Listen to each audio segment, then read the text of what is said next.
우리 교회가 가족 캠프할 때도 방문하고 또 다세연에서 세미나 할 때도 방문하고 그리고 개인적으로 기도할 때도 방문하는 두드림 동산이라는 좋은 장소가 있습니다.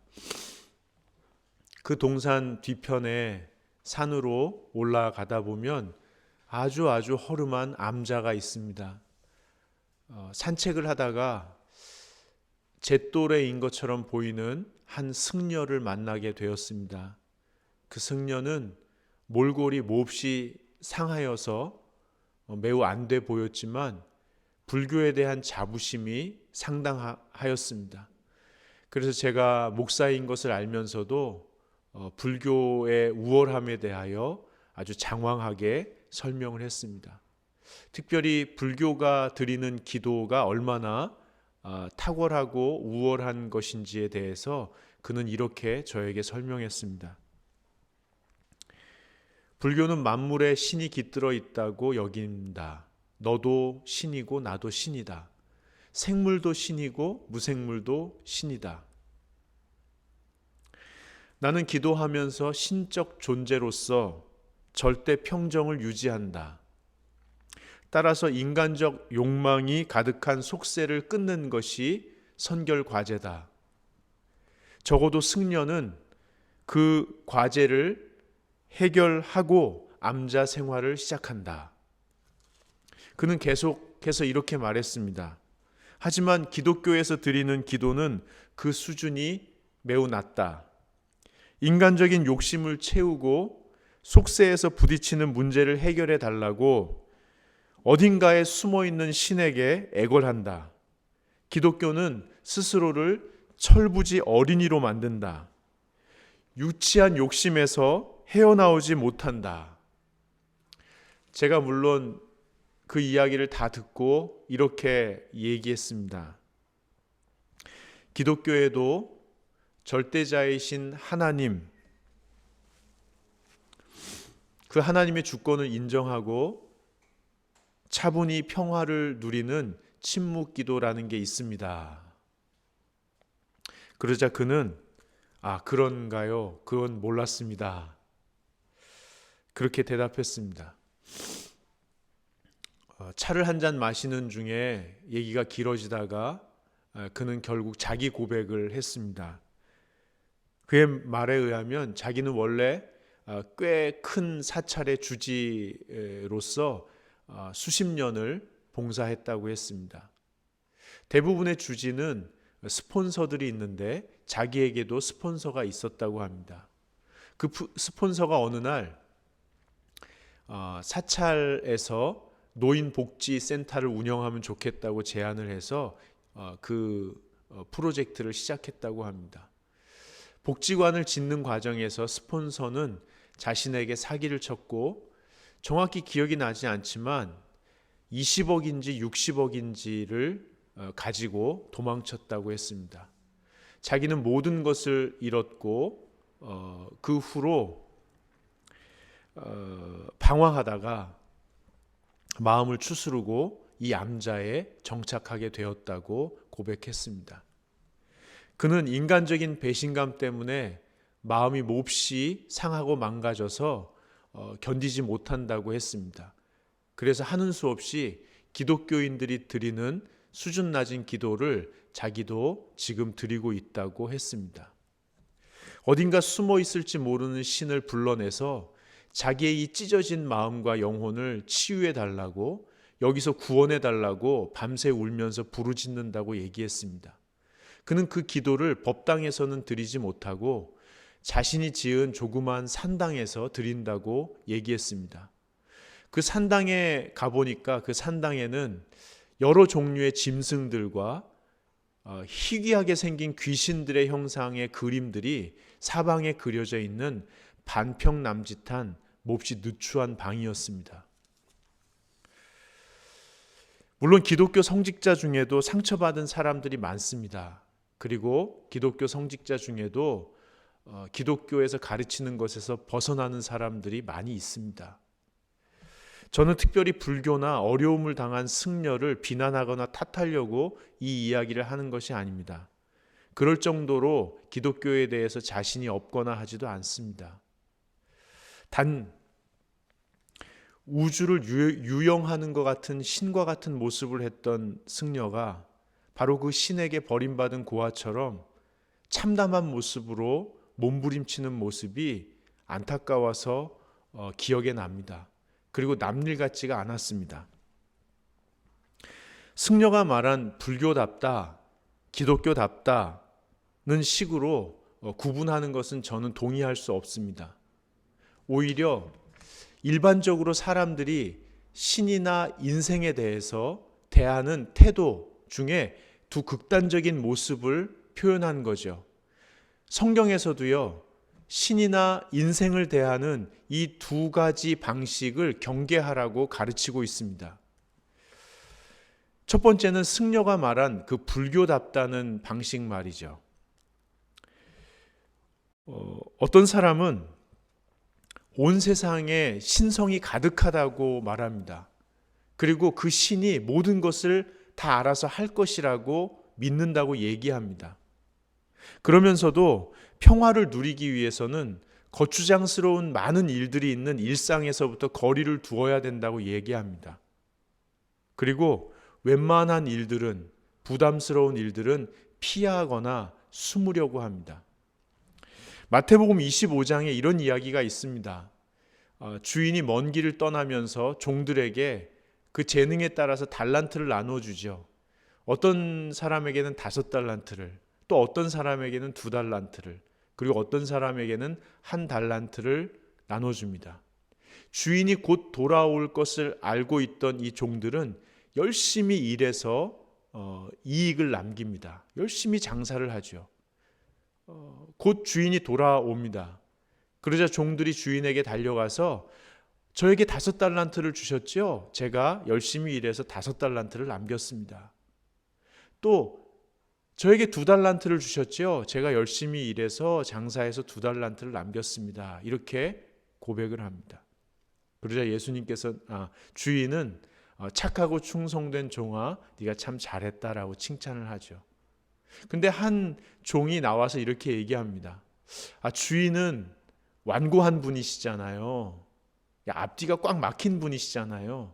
그런데 또 이익을 남기는 건 좋아하시잖아요. 그래서 잘못하다가 손해를 보면 안 될 것 같아서 한 달란트 맡겨주신 것을 제가 땅에다 묻어놓고 이렇게 가지고 왔어요. 다행히 손해는 안 봤어요. 이렇게 이야기합니다. 그러자 주인이 나에 대한 오해와 근거 없는 두려움 때문에 아무것도 하지 않고 세월을 호송했던 종에게 악하고 게으른 종아 하고 꾸짖고는 바깥으로 내쫓아 버립니다. 성경은 하나님을 인정하면서도 하나님께서 다 알아서 하시겠지 하고는 뒤로 물러나서 가만히 있는 허송세월하는 삶을 경계하라고 가르칩니다. 성경은 또한 승려가 기독교답다라고 얘기한 그 삶도 경계하라고 합니다. 어떤 사람은 신께서 하늘 위 다락방에 숨어서 쉬고 계시다고 생각합니다. 그리고 세상은 세상의 원리대로 알아서 돌아가고 있다고 여기죠. 근데 세상을 살다 보면 너무나 갖고 싶은 것이 있거나 또는 해결하고 싶은데 해결되지 않는 문제들이 있지 않습니까? 그러면 램프에서 진이를 꺼내듯이 하나님을 불러냅니다. 그리고 하나님이 감동하여서 뛰쳐나와서 도와주실 수 있도록 엄청난 퍼포먼스를 하면서 말이죠. 사울은 무당에게 부탁해서 사무엘 선지자의 영혼을 불러낸 적이 있습니다. 사무엘상 28장 15절을 한번 보시죠. 사무엘상 28장 15절입니다.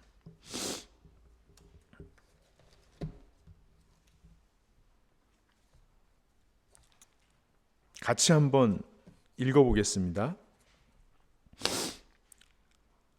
사무엘이 사울에게 이르되 네가 어찌하여 나를 불러 올려서 나를 성가시게 하느냐 하니 사울이 대답하되 나는 심히 다급하니이다. 블레셋 사람들은 나를 향하여 군대를 일으켰고 하나님은 나를 떠나서 다시는 선지자로도 꿈으로도 내게 대답하지 아니하시기로 내가 행할 일을 알아보려고 당신을 불러 올렸나이다 하더라.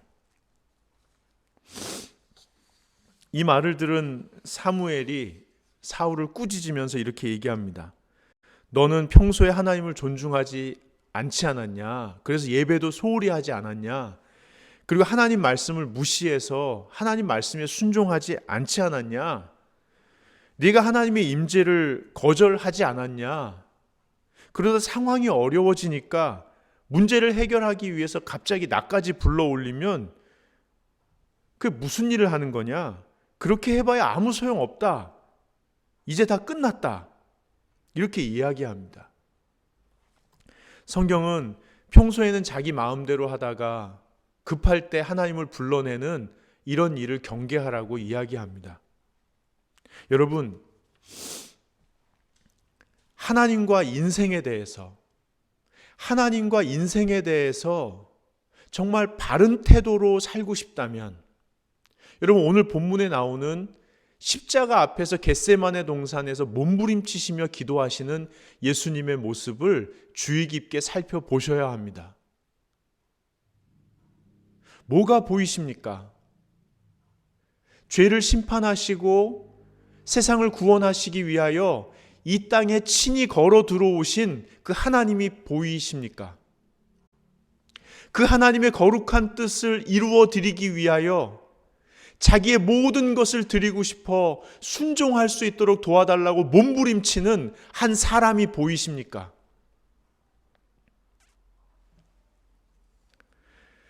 예수님께서는 세상을 사랑하시는 하나님의 뜻 안에서 자신이 감당해야 할 십자가를 받아들이기 위하여 몸부림치고 계십니다. 오늘 본문 누가복음 22장 44절을 한번 보시죠. 누가복음 22장 44절 말씀입니다.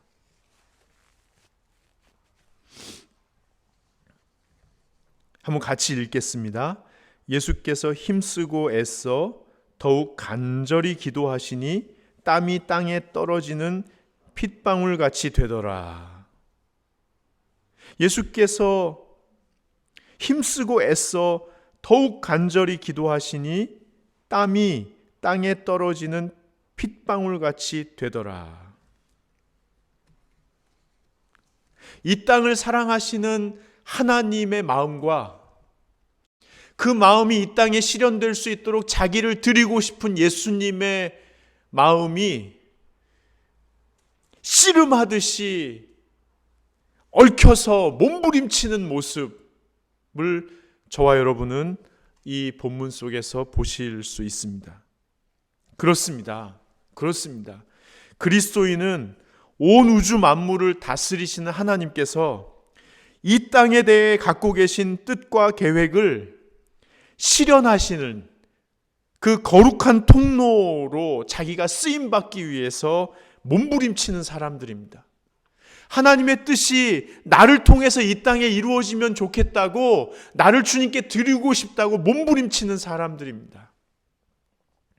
그래서 그리스도인들은 하나님이 살아계시다는 사실을 믿는 사람들입니다. 그리고 그 하나님이 역사하고 계시다는 사실을 믿는 사람들입니다. 그 하나님 덕분에 세상이 조금씩 나아지고 있다고 희망을 품는 사람들입니다. 그 선한 역사 속에서 내가 쓰임받기를 간절히 원하는 사람들입니다. 하나님이 나에게 심부름시키시는 일이 무엇인지 알고 싶어서 주의를 기울이는 사람들입니다. 그 뜻에 순종하고 싶어서 지혜와 능력을 달라고 몸부림치는 사람들입니다. 그리스도인은 몸부림치는 사람들입니다. 잘 안 되죠. 잘 안 되기 때문에 엎드리는 겁니다. 언제까지요? 끝까지요. 하나님의 역사가 이루어지는 때까지 엎드리는 사람들입니다. 십자가 바로 직전에도 겟세마네 동산에서 몸부림치는 그 예수님처럼 말이죠. 오늘 본문 말씀 39절 40절을 한번 또 읽어보겠습니다. 누가복음 22장 39절 40절 같이 한번 읽겠습니다. 예수께서 나가사 습관을 따라 감람산에 가심에 제자들도 따라갔더니 그곳에 이르러 그들에게 이르시되 유혹에 빠지지 않게 기도하라 하시고. 아멘. 여러분, 예수님은 이 기도하는 게 습관이 되신 거예요. 기도가 뭐예요? 하나님이 살아계심을 믿는 거예요. 하나님이 역사하심을 믿는 거예요. 하나님 덕분에 세상이 조금씩 나아지고 있다고 희망을 품는 거예요. 그 과정에서 하나님께서 나에게 원하시는 것이 무엇인지, 내가 심부름할 수 있는 게 무엇인지를 찾기 위해서 주의를 기울이는 거예요. 그리고 그 뜻에 순종하고 싶어서 지혜와 능력을 구하며 몸부림치는 거예요. 이 믿음, 희망, 순종을 위한 몸부림 전체가 기도예요. 이 기도의 습관이 생각과 느낌을, 말과 행동을 변화시키는 거예요. 이 습관을 들이지 못하면 유혹에 빠진다고 그래요. 시험에 빠진다고 그래요. 어떤 유혹이에요? 온 우주 만물에 하나님이 계셔요. 하나님이 다 알아서 하실 거예요. 그러니까 나는 아무것도 안 해도 돼요. 그냥 마음의 평화만 누리면 돼요. 하고 물러나는 유혹이요. 이 세상은 버림받은 세상이에요. 하나님은 저 하늘 위 다락방에 지금 숨어서 쉬고 계세요. 그러니까 필요할 때만 빨리빨리 불러내야 되는데 어떻게 불러내죠? 내가 정말 필요한 게 있는데요. 내가 해결해야 될 문제가 있는데요. 하나님 어떻게 불러낼까요?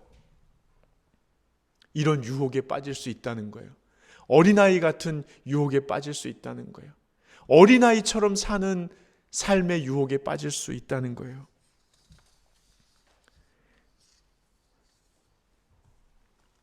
여러분, 그래서 성경은 힘써 어른이 되라고 가르칩니다. 힘써 어른이 되라. 추수 때마다 습격해서 농산물을 다 뺏어가는 미디안 군대를 피해서 동굴에 숨어 포도주를 만들던 기드온에게 하나님께서 보내신 사자가 나타나서 이렇게 말하잖아요. 사사기 6장 12절과 14절 말씀인데요. 제가 한번 읽어드리겠습니다. 같이 한번 찾을까요? 사사기 6장 12절과 14절입니다. 사사기 6장 12절과 14절입니다. 우리 같이 한번 읽어보겠습니다. 여호와의 사자가 기드온에게 나타나 이르되 큰 용사여 여호와께서 너와 함께 계시도다 하매 기드온이 그에게 대답하되 오 나의 주여 여호와께서 우리와 함께 계시면 어찌하여 이 모든 일이 우리에게 일어났나이까 또 우리 조상들이 일찍이 우리에게 이르기를 여호와께서 우리를 애굽에서 올라오게 하신 것이 아니냐 한 그 모든 이적이 어디 있나이까 이제 여호와께서 우리를 버리사 미디안의 손에 우리를 넘겨주셨나이다 하니 여호와께서 그를 향하여 이르시되 너는 가서 이 너의 힘으로 이스라엘을 미디안의 손에서 구원하라 내가 너를 보낸 것이 아니냐 하시니라. 12절을 다시 보세요. 큰 용사여. 어른스럽게 살라는 거예요. 어린이처럼 살지 말고 어른스럽게 살라는 거예요. 하나님의 뜻에 순종해서 공동체의 덕을 위하여 내가 할 수 있는 게 무엇인지 하나님 가르쳐 주세요. 그것을 할 수 있는 지혜와 능력을 주세요 하고 몸부림치고 그렇게 하나님의 뜻이 이루어지는 현실을 보면서 하나님께 영광 돌리며 살라는 거예요. 여러분, 또 다윗 왕도 죽음을 앞두고 사랑하는 아들 솔로몬에게 이렇게 유언합니다. 열왕기상 2장 한번 보시죠. 열왕기상 2장. 그 뒤에 조금만 뒤에 가면 있어요. 열왕기상 2장. 열왕기상 2장 2절 3절 열왕기상 2장 2절 3절을 같이 읽겠습니다. 시작. 내가 이제 세상 모든 사람이 가는 길로 가게 되었노니 너는 힘써 대장부가 되고 내 하나님 여호와의 명령을 지켜 그 길로 행하여 그 법률과 계명과 율례와 증거를 모세의 율법에 기록된 대로 지키라. 그리하면 네가 무엇을 하든지 어디로 가든지 형통할지라. 아멘. 율법을, 하나님의 말씀을, 즉 하나님과 동행하는 삶을 살면 하나님의 뜻이 나를 통하여 이루어지는 형통한 삶을 살게 된다는 거예요. 그런 삶이 어떤 삶이냐고요? 대장부가 되는 거예요. 어른스럽게 어린아이처럼 사는 게 아니고 공동체의 덕을 위하여 하나님의 뜻을 이루기 위하여 대장부가 되라고 말씀하세요. 한 군데만 더 찾아보죠. 우리 고린도전서 14장입니다. 고린도전서 14장.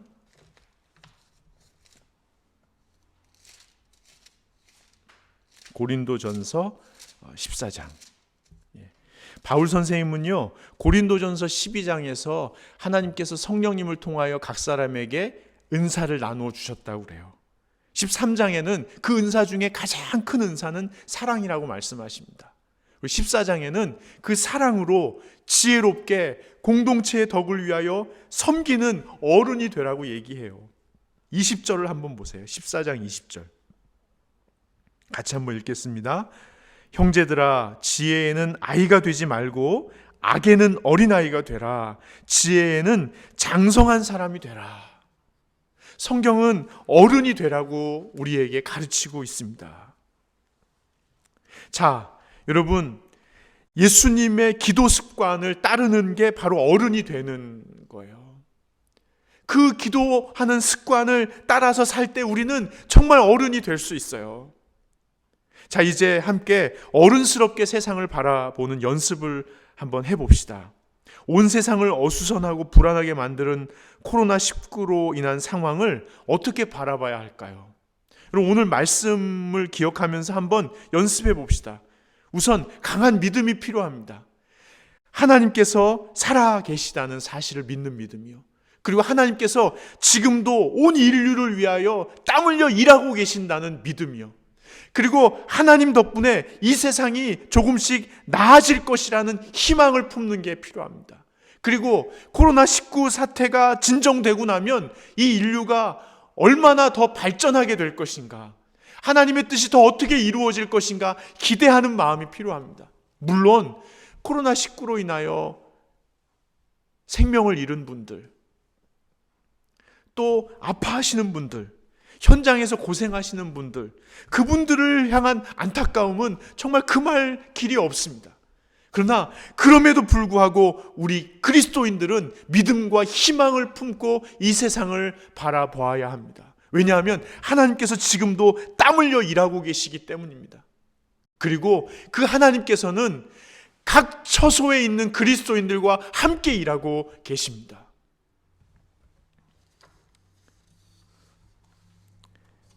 그래서 우리들은 하나님께서 나에게 지금 이 상황에서 부탁하시는 일이 무엇인지 알기 위하여 깊이 기도해야 합니다. 그리고 순종하기 위하여 몸부림쳐야 합니다.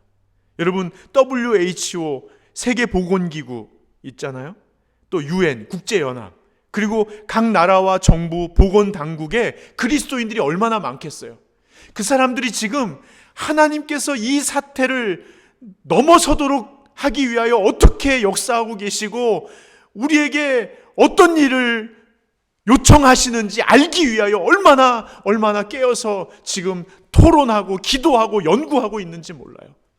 그 중에 성숙한 그리스도인들이 그 뜻에 순종하기 위하여 각 처에서 최선을 다하고 있다고요. 확진자로 분류돼서 병상에 있는 분들, 또 의심자로, 감염 의심자로 인식돼서 자가격리를 하고 있는 분들, 그리고 우리 일반 시민들, 그 중에 성숙한 그리스도인들은 지금 하나님께서 이 코로나19를 넘어서도록 하기 위하여 어떻게 하길 원하시는지 생각한다고요. 기도한다고요. 그래서요, 하고 싶지만 하지 않아야 될 때가 있어요. 하기 싫지만 해야 될 때가 있어요. 성숙한 시민들이 하나님과 함께 이 어려움을 넘어서기 위해서 어른스럽게 몸부림치고 있습니다. 여러분, 이 몸부림은 온 인류 구원을 위하여 십자가를 향하여 걸어가시다가 그 마지막 겟세마네 동산에서 몸부림치셨던 그 예수님의 몸부림과 연결되어 있습니다. 여러분, 예수님은 하나님께서 세상을 다스리시니까 하나님께서 다 알아서 하실 거야 하고 뻗팅기지 않으셨습니다. 그리고 나는 십자가 지기 싫은데 앉을 수 있는 방법 없어, 하나님 빨리 오셔서 대신 지세요, 이렇게 하지 않으셨습니다. 세상을 사랑하시는 하나님의 아름다운 마음이 이 땅에 이루어지는 거룩한 통로가 되기 위하여 자기의 영혼과 인생을 다 쥐어짜서 하나님께 내어드리셨습니다. 여러분, 인류를 바라보던 믿음과 희망, 그리고 순종의 몸부림, 그 몸부림으로 이제 작은 공동체를 한 번만 더 들여다봅시다. 우리는 우리 가정을 어떻게 바라봐야 할까요? 여러분, 하나님께서 살아계심을 믿으십시오. 하나님께서 여러분의 가정을 위하여 역사하고 계심을 믿으십시오. 하나님 덕분에 여러분의 가정이 조금씩 나아지고 있다는 사실을 희망하십시오. 어제보다 오늘이, 오늘보다 내일이 조금씩 나아지고 있다는, 하나님이 일하고 계시고 하나님께서 우리에게 무엇을 원하시는지, 그래서 내가 우리 가정 공동체 안에서 무엇을 심부름하기를 원하시는지 주의 깊게 살피십시오. 그 뜻에 순종할 수 있도록 간절히 기도하고 몸부림쳐야 합니다. 때로는 쉽게 할 수 있는 게 있죠. 때로는 아무리 노력해도 안 되는 게 있습니다. 때로는 당장 시작할 수 있는 게 있어요. 그런가 하면 때로는 계속해서 미루게 되는 것들이 있어요.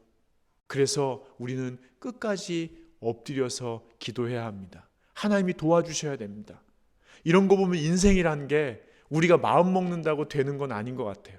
그리고 다 된다고 좋은 것도 아닌 것 같아요. 오직 하나님의 뜻만이 이루어져야 합니다. 그래서 그 하나님의 뜻 앞에 우리는 엎드려야 되죠.